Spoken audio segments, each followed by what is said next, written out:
Okay. Yeah. Okay.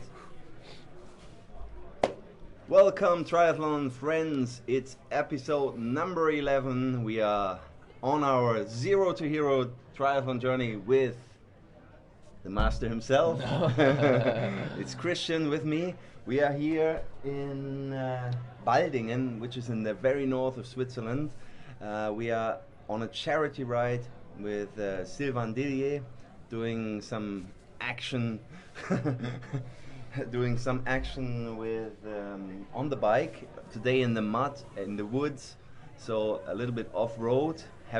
We've just had some great fun on the ride, 2 hours, and we're enjoying ourselves. It looks like it's off season. No, it's not. I tell you, we are still preparing for the peak of the season. And before we get to the peak of your season, Christian, we catch up from our last story, from your broken elbow. So, can you showcase how it's moving? It's straight. Straight, right? Gladly, yes. So your range of motion is completely restored within 7 weeks. Your power is coming back. Now, I would like you to tell the audience, to our triathlon friends, what did you do in the last 7 weeks with the vegetative training to heal your elbow, almost completely, right? Right. So as soon as after the Nice World Champs, I took 2 weeks completely off, and I was doing VGT 3 times a week, 20 to 30 minutes, mostly before sleep, and I let my elbow shake, I let my body shake. So 2 weeks completely off till, let's say, end of September, and then beginning of October, I started with running and cycling a lot. And luckily, because of the cups that I have on my tri bike, I can keep my elbow stabilized. So I felt that was good. And definitely. I mean, it was just full focus on running and treadmill indoors, full focus on riding outside on the weekends, 150, 170k, 120k, just to get the legs back again. It felt super heavy. I felt so unfit, and I'm still catching up with. You lose the form so fast, but through VGT, I just could absorb that and just come back fresher. And then after 7 weeks, I felt okay. My elbow is much better now, so I went for 2 consecutive swims, 3.2k each time, so 6.5k in 2 days. Felt amazing. And during the VGT, what helped, I was visualizing a lot swimming in Nice, in the open water, in the salty water. So it was just the mental feeling and training of purely swimming, because after such a long break, I didn't believe that I would move so smooth in the water. As soon as I stepped into the pool, nothing changed.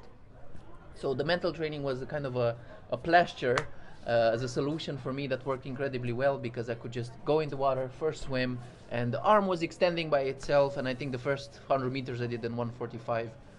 So I surprised myself even. I was like, it's impossible, right? And then I went for the second day to confirm it. So it felt really good. It felt smooth. I'm happy. And inside my mind, I got this trigger that, okay, end of October we should be starting swimming, and it went exactly like I imagined it.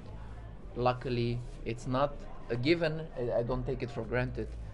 So it was just with the VGT and with the elbow going in synchronized recovery mode, happily to come back swimming finally. And that's 4 weeks now from Cozumel. In this last 6 weeks, how many times did you perform the VGT, and how long did it take? Yes, 3 times a week, 20 to 30 minutes each time. Okay.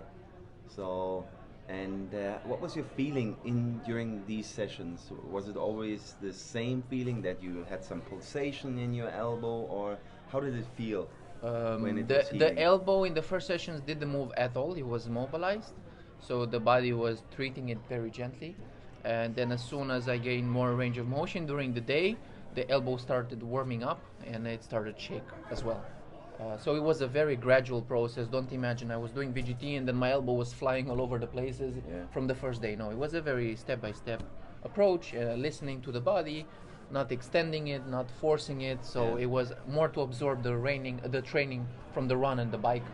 And then slowly the elbow started coming into the sessions, moving, spinning around, and yesterday we had a VGT session, a very intensive VGT session, and it was like Christian's body showcasing us. I will put the footage in, showcasing us how well it was moving, how capable it was, shaking a lot and doing all kinds of fast spins in the elbow joint. So you still felt a little bit, and you still know there's a little bit, tiny bit that needs to be healed. Yes. But you will do some X-rays. Yes, we'll put the MRIs. X-rays before and the after, so you Yes. can see the progress of the bone filling up. Yeah, you will do the next X-ray This Tuesday, in a next- couple of days. Yes. in a couple of days.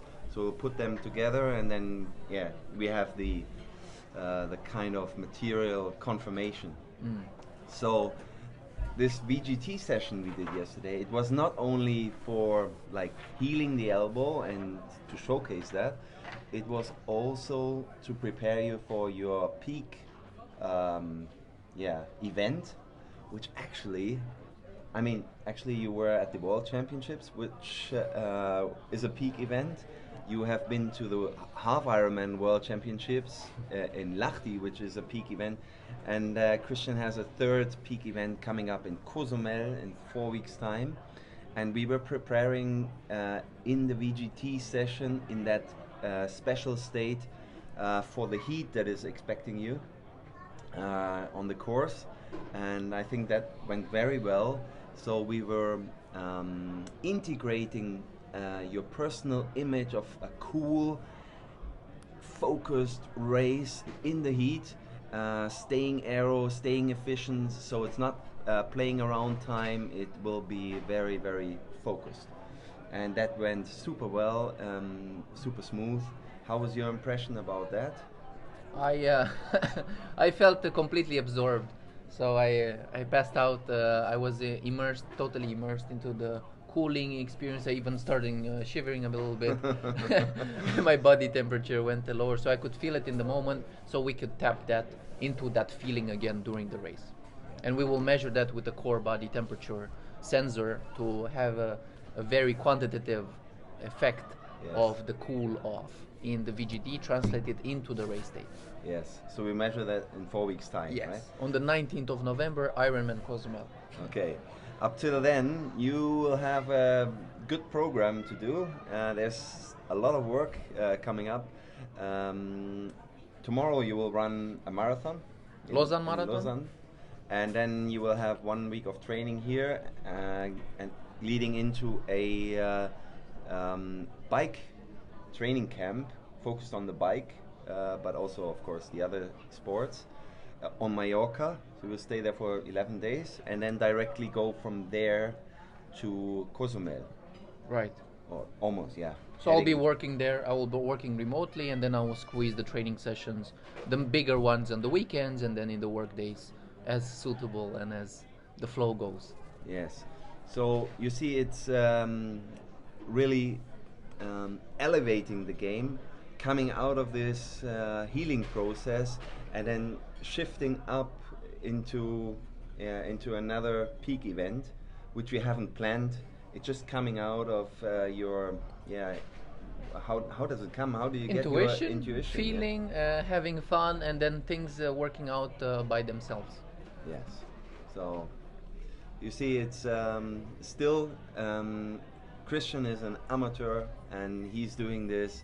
Yesterday we spoke, and I told Christian, this is absolutely insane, the amount that you're putting in, the peaks that you're putting into your season, and this is really only doable if your recovery works out all right.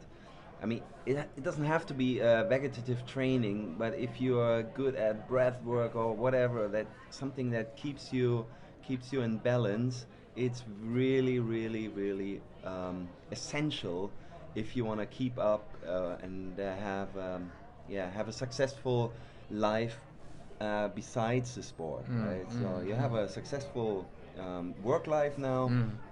And you're really enjoying, right?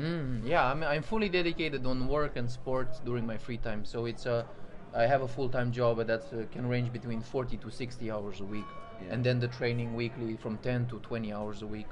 but on average 15, right? So again, it's only doable with a recovery technique. And if you want to try it out, I have the special offer that you can test it for 60 minutes online or in the studio, and then just find out if that's something for you. And if it's something for you, then you can go on and really learn it in depth, and integrate that into your lifestyle.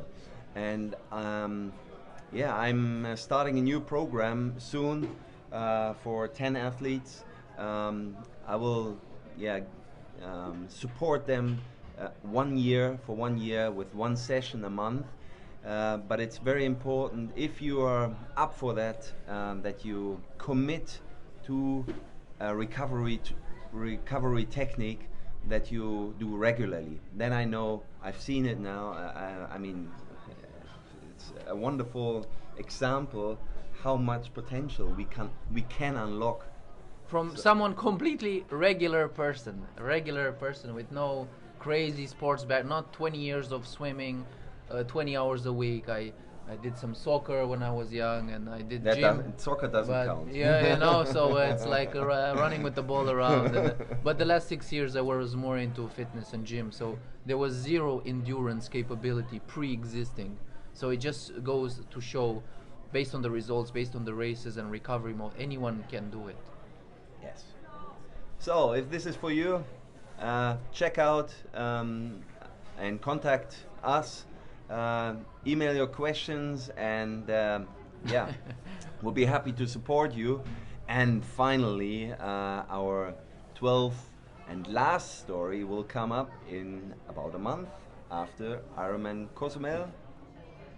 Stay tuned, and thank you for your support. All the best. Bye. Reach out. See you guys. See you next one. Let's go. Boom. First take. Good. Easy.